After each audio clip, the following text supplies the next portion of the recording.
Good evening. Scientology's march to recruit new members, especially those with money, is relentless, seeking out opportunities in the most unlikely places, as in the vulnerable while they're in rehab, setting the centres up to ensure a steady stream of potential clients. It's worked for them in Hollywood, now they're making it work for them here. Claire Brady investigates.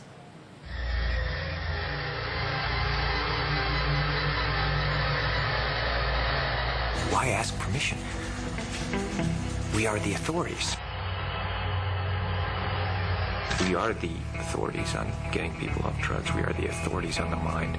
Scientology has never hidden its ruthless approach to its agenda, now attracted by drug addicts and the money of their desperate parents. Narconon is an international network of drug rehabilitation centres that utilises the discoveries of L. Ron Hubbard. Banned in several countries, Australia is its new frontier. Cunning, targeted, called Narconon. Narconon's all about recruiting people into Scientology. It's bogus. It's really quite harmful to drug addicts. It hurts people, it hurts families, it destroys. Patty Pennyads should know. She used to run a Narconon centre in the United States. Narconon is a front group for the church, and what the church goes after is vulnerable people. She warns they'll go after me too for sniffing around. What's going to happen is you and the producer and everyone else involved in this will be investigated. A file will be started on you. They'll try to do something to try to embarrass you so you'll stop doing this. Narconon, the drug rehab program, creates more questions than answers. I was smoking ice, heroin, marijuana, drinking. 3 weeks in this idyllic setting turned into a living nightmare for this man. I know one of them who their father was bringing up heroin for him. Out of desperation, Scott Greasley and his wife Karen turned to Narconon for help. The father of two battles severe depression and was self-medicating with drugs and alcohol. It's all a sham. It's all a sham. Narconon, nestled in the hills at Warburton outside Melbourne, was an expensive last resort. Scott was suicidal. They borrowed $21,000 to buy Narconon's empty promises. What they bought was its deceit, the bizarre and the dangerous.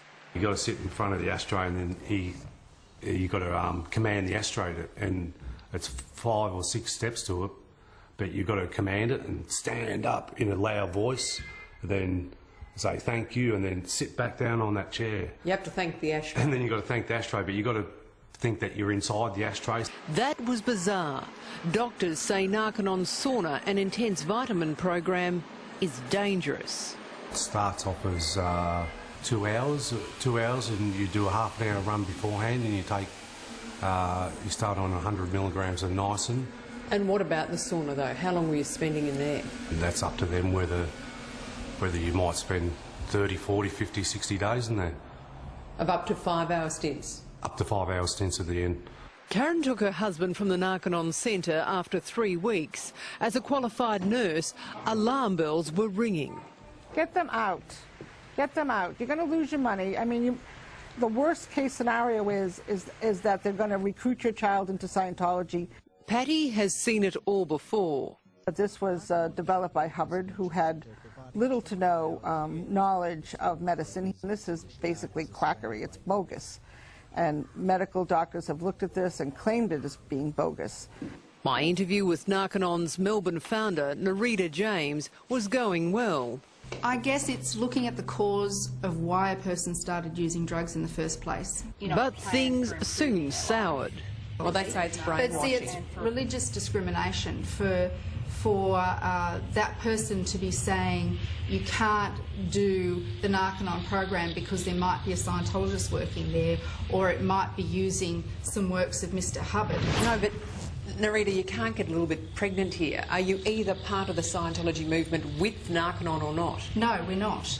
We are supported by the church. Like, the church will refer addicts that walk into their door. Do you prey on them? What's your definition of preying on them? Like by helping them? Or is it a clever way of signing people up to the church? Look, the Church of Scientology have their own methods of encouraging people to come And in. is this one of them? That's totally separate to Narconon. It's definitely not one of them. So I think we're done here. So thanks for coming. It's not a success story at all. It's a very unfortunate scam that people get into, and people like yourself and other people who have courage to stand up to Scientology are now exposing them and what they've been doing, and hopefully the harm will stop very soon. Our investigation by Claire Brady.